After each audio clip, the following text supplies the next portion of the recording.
It's always exciting to get a new release from Second Sight Films, especially when it's something that I utterly adore, like Jeremy Saulnier's Green Room, a movie that blew me away when I saw it in the cinema. I've watched it a few times since then, and every time I never feel fully prepared to delve into this horrible world, and I'm always captivated by this mesmeric story. Let's dive in and have a little look at the package itself. So here we have the limited edition set from Second Sight Films. Let's take off this J card. And you flip it over in the back, we've got a list of all the special features and the limited edition contents included within this set. Let's have a look at the box. Got this wonderful art on the start. And on the back of it, we've got this terrific art as well. Let's have a look inside. So here we have the case with the discs. Some more terrific art on it, as you can see, highlighting some aspects of the movie. And then we have the 4K disc on the left and the Blu-ray on the right. Here is a 120-page booklet that is included with this. This thing is a beast. There are so many essays and pictures and the sequences within this which are wonderful. I love the kind of comparisons that we have within the thematics of the essays. I've not read all of them, but the first couple have been terrific so far. I personally love the acknowledgements at the end. And here are the 6 art cards that are included within this set as well. As you can see, lots of great images here. And that's the limited edition contents. There we have it. As usual, sterling work by Second Sight Films, but let's dive into this fantastic movie. It's a movie all about a punk rock band that's touring the country, that's doing these small, intimate gigs, who are living their life through live performances. They feel that's the best medium for their music, and they take to the stage like it's the last time they're ever going to be there, presenting a wonderfully kinetic and energetic show. But they're struggling to make ends meet. They're just trying to kick the can down the road, further down a little bit, make another little bit of money to push themselves further on. And they get told of a gig that they could possibly get. It's an easy $350. They just need to go to this place, play a little gig for a bunch of skinheads, and then rock out of there with a few $100 in their pockets, and maybe some beer and food, and that's it. All right. He's got 6 bullets. For real? We all go once. Guys, hold off a sec. For what? We haven't done anything. Doesn't matter. Okay. They rock up to this Nazi compound full of skinheads where everything just feels as if there's an undercurrent of violence, just consistently simmering away, always threatening to boil over, as we watch our characters jump up on stage and instantly perform a song to antagonise everybody there.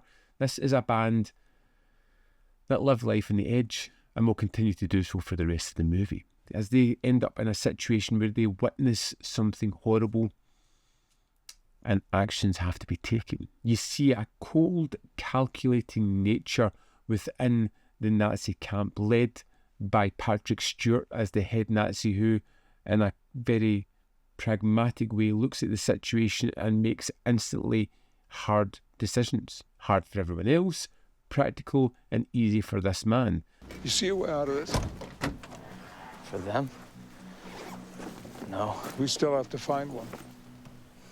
This group of people who have turned up to play a gig, nobody really knows they're here, they've seen something they shouldn't. The easiest option is to just kill them and make it look as if they were trespassing on their property. And you see this band of characters as they are stuck together, as they're put in this horrific situation, the complete disbelief of what's going on, the threatening nature of violence and how it is ramped up. It becomes something that is so shocking. When the moments of violence arrive, they're not glamorized, they're not lingered upon, they're not shown to be cool or fantastic. They are kind of just there. It's something that just happens. It feels as if you're almost watching documentary footage at some point. There's no movieisms throughout this one. This is a violent, bloody, suspenseful movie that grabs hold of you and just will not let go. And it is phenomenally charged with this raw energy all the way through it. And Jeremy Saulnier, the director, focuses in all the key parts, whether it's just little quiet moments of watching Anton Yelchin's character, Pat, focus with Amber, Imogen Poots' character, who he meets through circumstances as they kind of form a bond as they struggle to survive together. Any more dogs? People? There is a cold practicality that I find truly horrific within the city Nazis in this one. The way that they just kind of go about their business. And it is very much like a business line fast. And this is the situation we're in.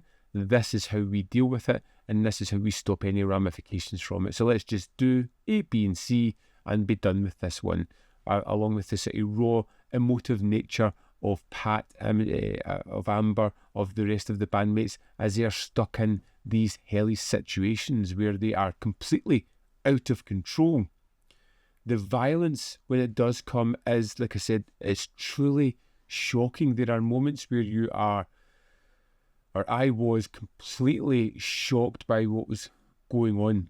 Particularly, there's one sequence where someone is being choked out and someone uses a box cutter, and it is gruesome, it's disgusting, it's so unsettling in every way imaginable. It just makes the hairs in the back of my neck stand up. Green Room is a tremendous movie. It is a quick-paced and exhaustive thrill ride of a film full of explosive violence that is shocking in its nature, along with these suspenseful sequences and a couple of protagonists that you really, really hope will escape these treacherous moments that they are stuck in. You want them to survive against these horrendous people. It's a terrific movie. Let's dive into the extras and see what is in store here. Here we are in the disc for Green Room. Let's go to the extras. First up, we have the audio commentary by Reina Cervantes and Prince Jackson. We have a second commentary with writer-director Jeremy Saulnier. Going Hardcore, an interview with the writer-director, is 32 minutes 8 seconds. This is a great talking head, how he got his first movie made, how he wrote and started to put the Green Room into production, how he gathered the pieces of the film together.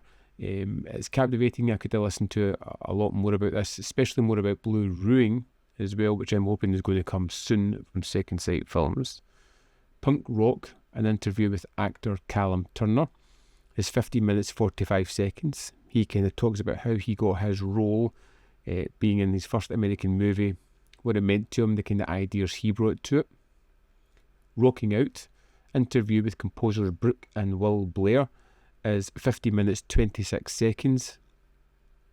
They've got some terrific stories about how they worked on Murder Party, Saulnier's first movie, how there was a really quick turnaround on the score for this one and how quickly they actually made the score and just working 24 hours a day for a while. It's some great stories there. Going Green, interview with the production designer, is 50 minutes 5 seconds. They kind of talk about looking for the ideal place to shoot, finding some place for exteriors, and then ultimately just building a set. Nazi Punks, Please Go Away, Thomas Caldwell on the Green Room, is a visual essay all about Nazis and their kind of evolution in the 21st century so far, how they kind of come up in Miami Vice as the main villains in that, ultimately up until Trump. It's great how he kind of ties everything together, kind of funny at the same time. Then we have an archival featurette, Into the Pit, the making of Green Room, which is 9 minutes 57 seconds. And that's the extras for Green Room. So there we have it. Green Room is phenomenal. From the visceral movie that you are flung into, that just puts you through the ringer of emotions, which is just shocking, exciting, thrilling, disturbing, and then you have this package that just completes it in such a wonderful fashion with all those terrific extras that just exudes a company that know exactly what they're doing. If you haven't seen Green Room, if you're unsure about what to do about this one, I urge you to pick this up. This is a fantastic movie with a superb package. This is everything you possibly want. 4K looks amazing. The wealth of material within the book and on the disc just complement it fantastically well. You need to get this edition. I would love to know your thoughts on Green Room. Let me know in the comment box below whether you love it, hate it. Have you seen it before? Have you never seen it? Have I urged you to pick it up? I hope I have, because it's something you need to have in your collection. As always, there is more content up here. You can see more of my stuff. In the description box below are links to Patreon, membership program, and manvfilm.com. Always in which you can support me. Thanks for watching, and I'll see you next time.